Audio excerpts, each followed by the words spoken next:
There is a particular scent to a life of quiet compromise.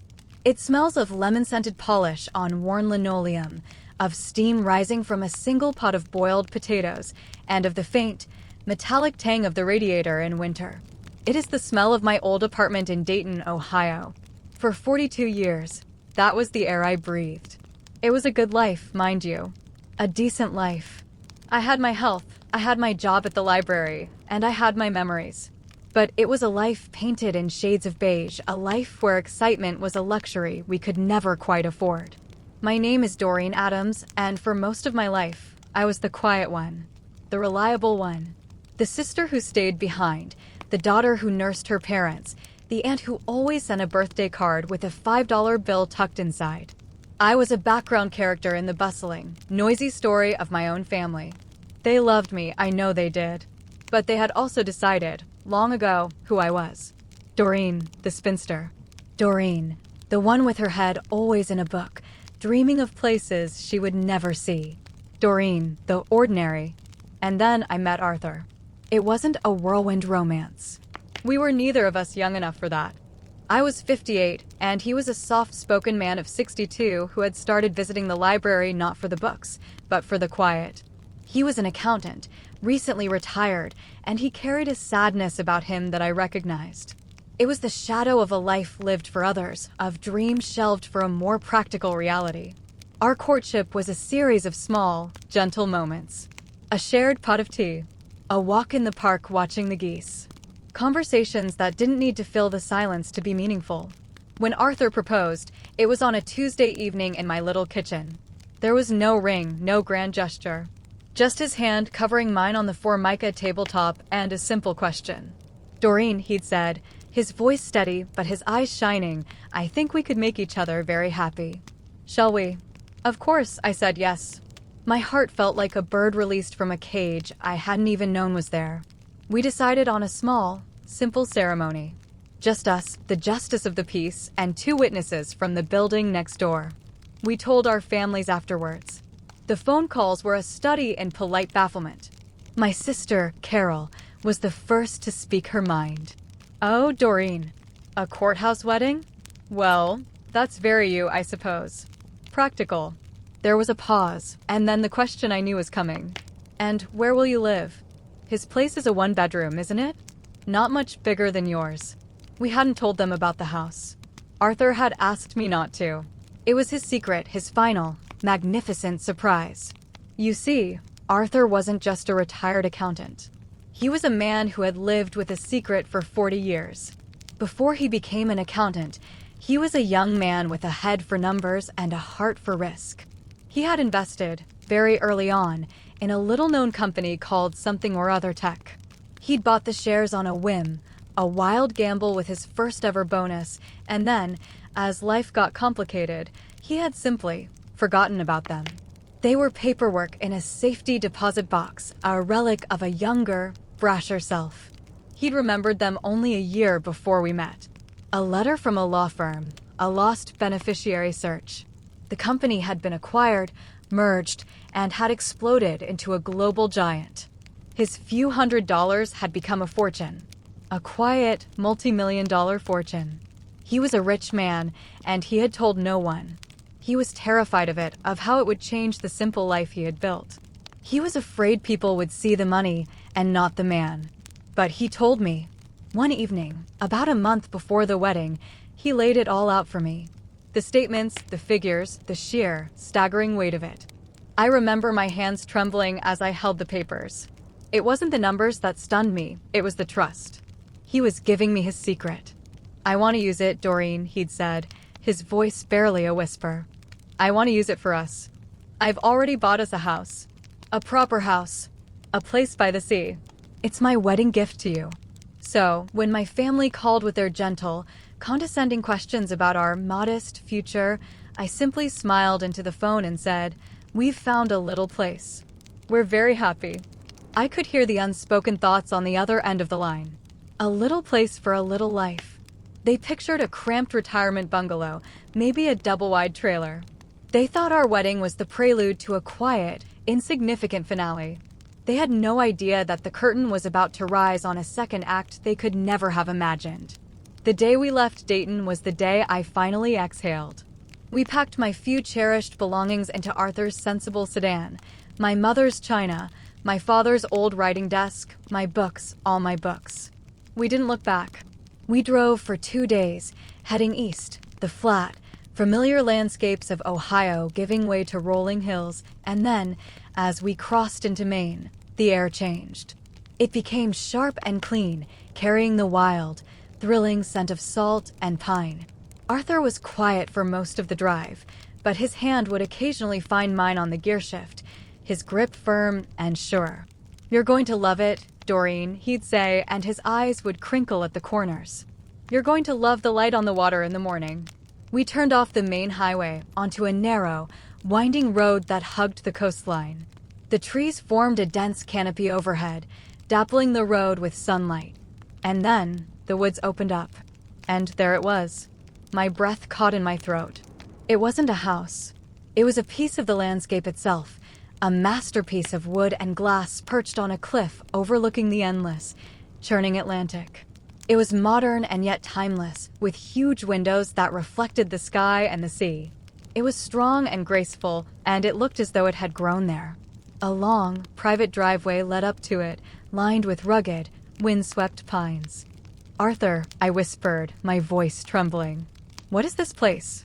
"This," he said, pulling the car to a stop before the grand, handcrafted front door, "is our home."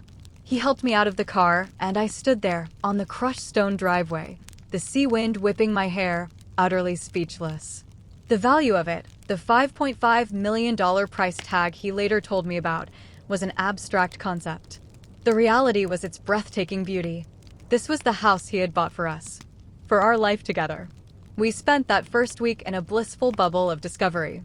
The house was even more stunning inside. An open-plan living space with vaulted ceilings, a fireplace built from local stone, a kitchen that seemed to float over the ocean. There was a library with empty shelves, waiting for my books. There was a sunroom perfect for morning tea. Every window framed a living painting of the sea. It was a sanctuary. It was a dream. But dreams, I've learned, exist in a world with other people. And soon, the outside world began to knock on our beautiful door. It started with a call from Carol. "Doreen, we're all just so worried. We haven't heard from you. Are you settled? Do you need anything? Your new address isn't coming up on the map." I took a deep breath, looking out at the gray-blue expanse of the ocean. The time for secrets was over. "Carol," I said, my voice surprisingly steady, "why don't you and David come for a visit? See the new house for yourselves." The silence on the other end was profound. The quiet, unassuming Doreen was issuing an invitation. The ordinary was about to become extraordinary. The week before Carol and David's arrival was filled with a strange, humming anxiety. Arthur sensed it. He found me one afternoon, standing motionless in the middle of the vast living room, just staring at the waves. "You're worried about what they'll think," he said, not as a question, but a statement of fact. I turned to him, my hands fluttering nervously. "It's not that, Arthur. It's everything. This house. The money. It doesn't feel like us. What if they think we've lost our minds? What if they think you're some kind of swindler? Or that I've been foolish?" He came and took my hands in his. They were warm and solid. "Doreen, this is us. This peace, this beauty, this life we're building together. This is who we are now. The money is just a tool that built the container for it. They love you. They'll be happy for you." I wanted to believe him.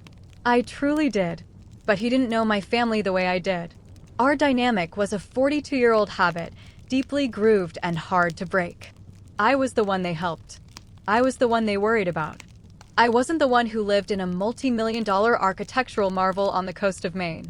The day they were due to arrive, I was a whirlwind of nervous energy, polishing surfaces that already gleamed, arranging flowers from the garden, baking a lemon drizzle cake, a small, familiar touch in this grand, unfamiliar space.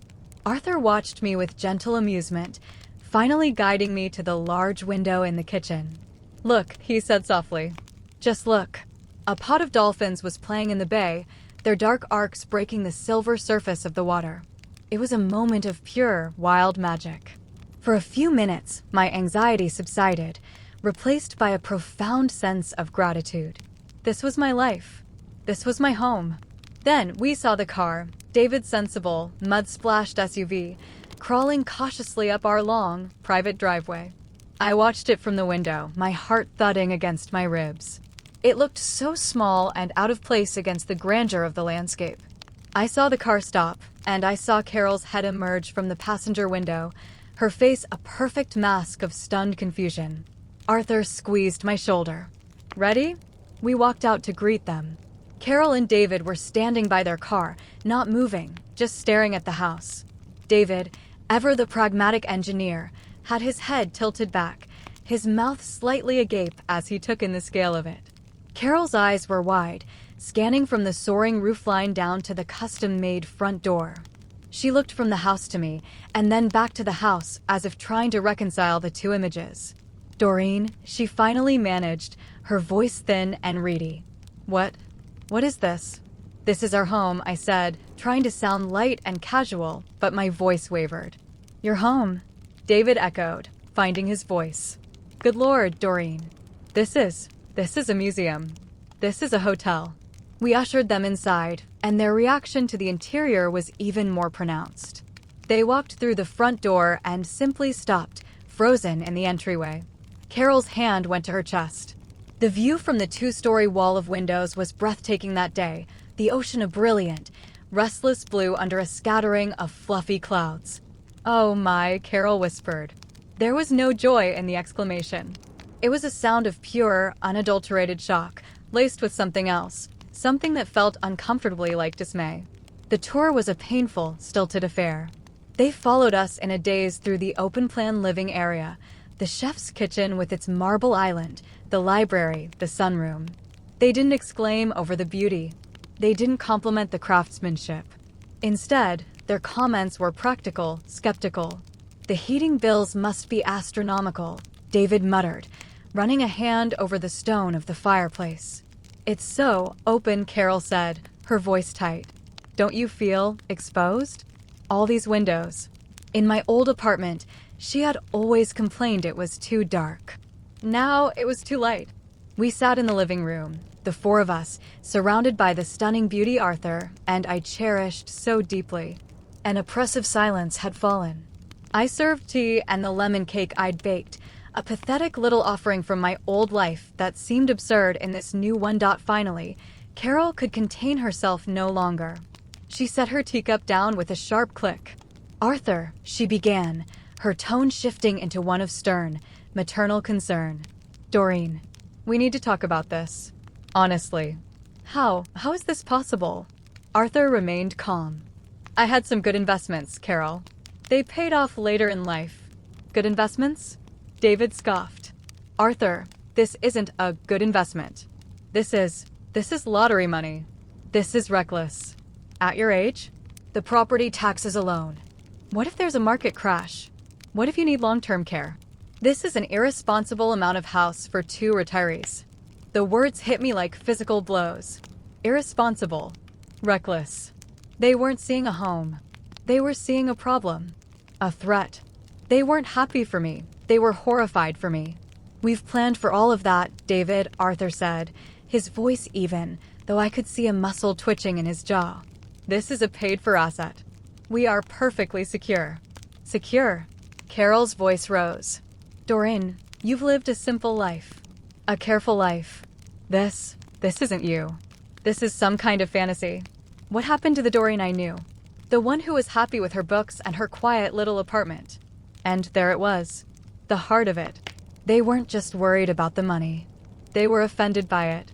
This house, this life, was a betrayal of the person they had decided I was. The quiet, unassuming, ordinary Doreen was not supposed to have a second act. She was supposed to fade gently into a predictable, beige-colored retirement.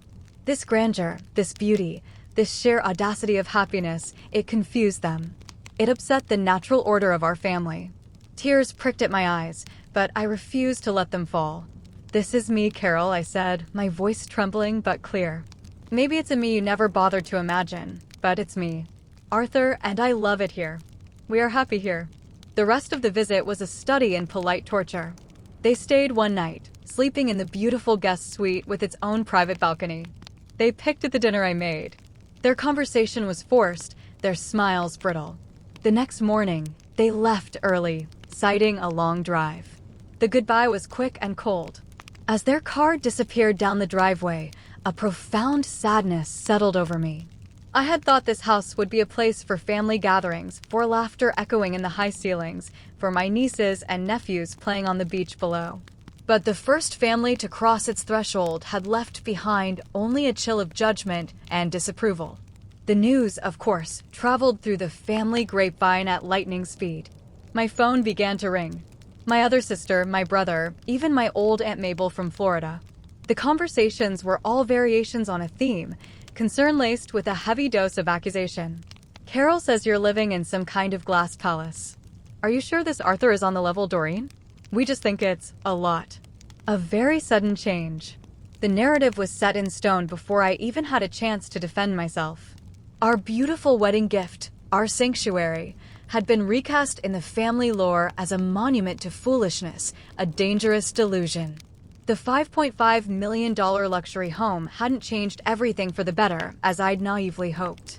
It had become a wall higher and more impenetrable than any cliff, separating me from the people I had always called my own. I had gained the world, and in doing so, I felt I was losing my family.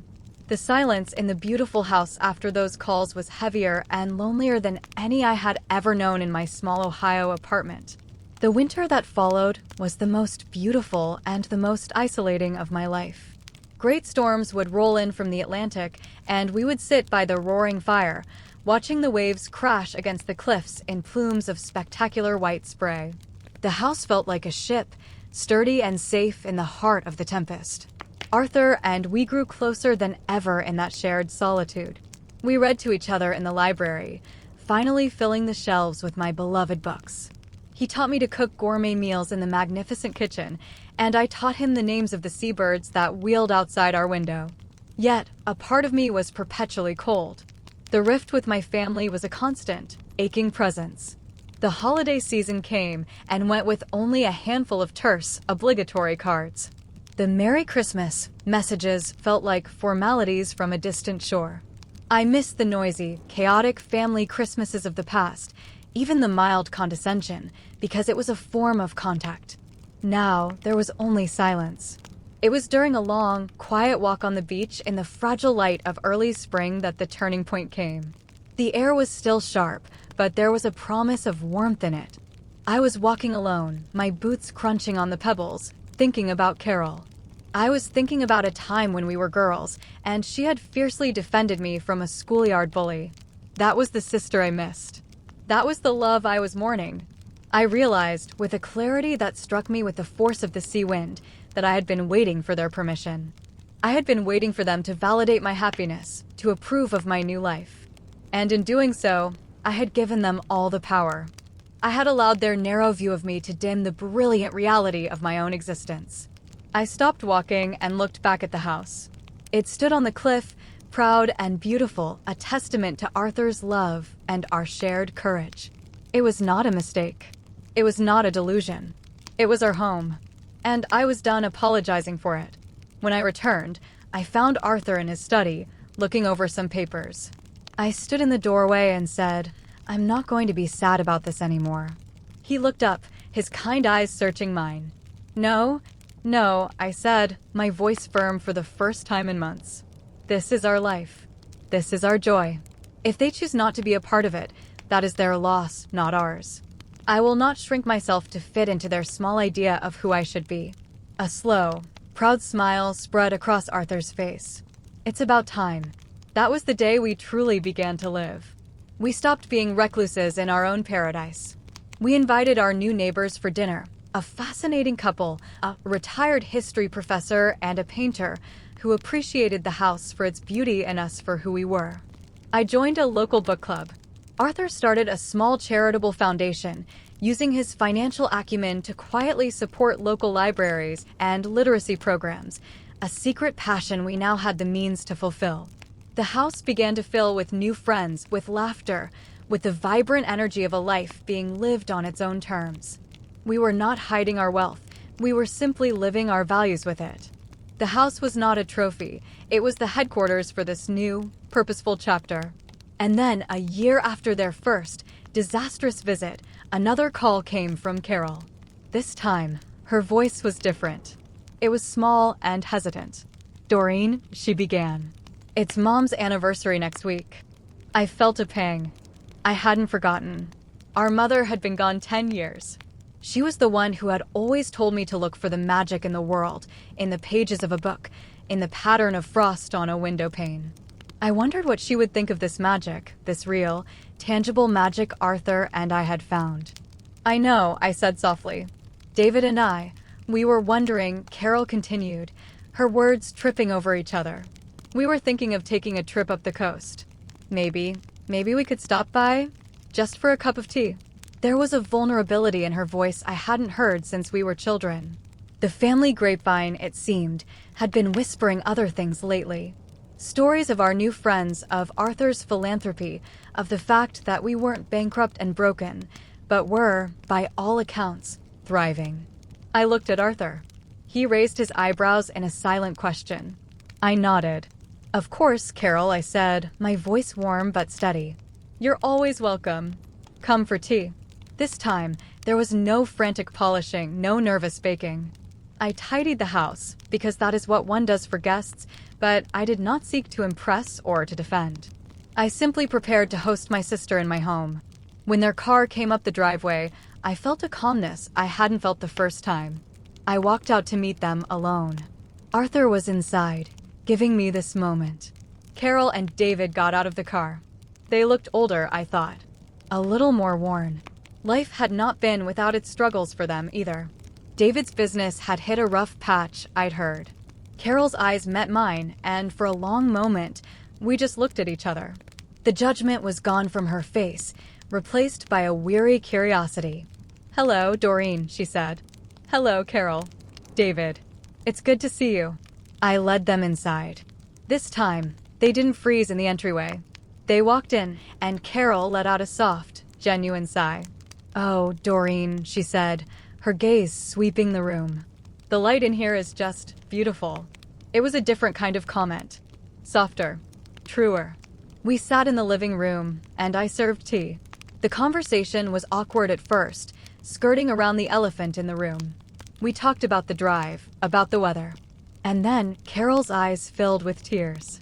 "I think we got it all wrong, Doreen," she blurted out, her voice thick with emotion. "We were so shocked. And scared for you. It was so unlike you, we thought. But we were talking on the drive up, and we realized maybe we never really knew you. The real you. The you that was brave enough to do this." She gestured around the room. "We treated you terribly. I treated you terribly." "I'm so sorry." David nodded, his face grim. "It was envy, too, if I'm being honest, Doreen. Pure and simple. Arthur worked a miracle, and we acted like it was a crime.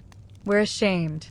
The apology, so direct and heartfelt, unlocked something inside me. The last of the winter ice around my heart melted away. "It's all right," I said, and for the first time, I meant it. It was a lot to take in. "It's more than that," Carol said, wiping her eyes. "It's this." She looked around, truly seeing it now. "It's not just a big, expensive house, is it? It's a home. It's your home. I can feel it. I can feel you in it. Your books. Your spirit. You're happy here, aren't you?" "Yes, Carol," I said, a genuine smile finally reaching my eyes. "I am profoundly happy." Just then, Arthur came in, carrying a tray of scones he'd warmed. He greeted Carol and David with a quiet, open warmth, holding no grudge. It broke the last of the tension. The visit transformed. David, his defensiveness gone, asked Arthur thoughtful questions about the house's construction, and the two of them ended up on the deck, talking about foundation pilings and storm windows. Carol asked for a proper tour, and this time, she saw the library and exclaimed over my collection. She saw the sunroom and said it was the perfect spot for reading. She saw the guest room and said, "Maybe we could stay here sometime if you'll have us." It was the moment the wall came down. Not with a dramatic crash, but with a gentle, grateful sigh. As they were leaving, hours later, Carol hugged me tightly at the door, a real hug, not the stiff, perfunctory ones we'd exchanged for years. "Our little sister," she whispered into my hair, her voice choked. "Living in a castle by the sea. Mom would have loved this for you. She always said you were the one with the secret dreams." I stood on the doorstep with Arthur, his arm around my waist, and watched them drive away. The sky was streaked with pink and orange, the sea a calm, darkening blue. "It changed everything, didn't it?"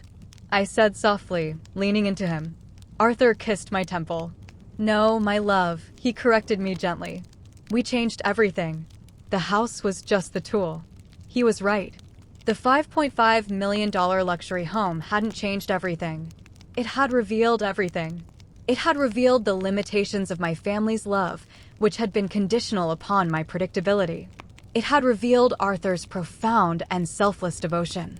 And most importantly, it had revealed a version of myself I never knew existed, a woman brave enough to embrace a grand and unexpected happiness, a woman who no longer needed permission to live a life that was anything but ordinary. The quiet girl from Ohio was finally, joyfully home.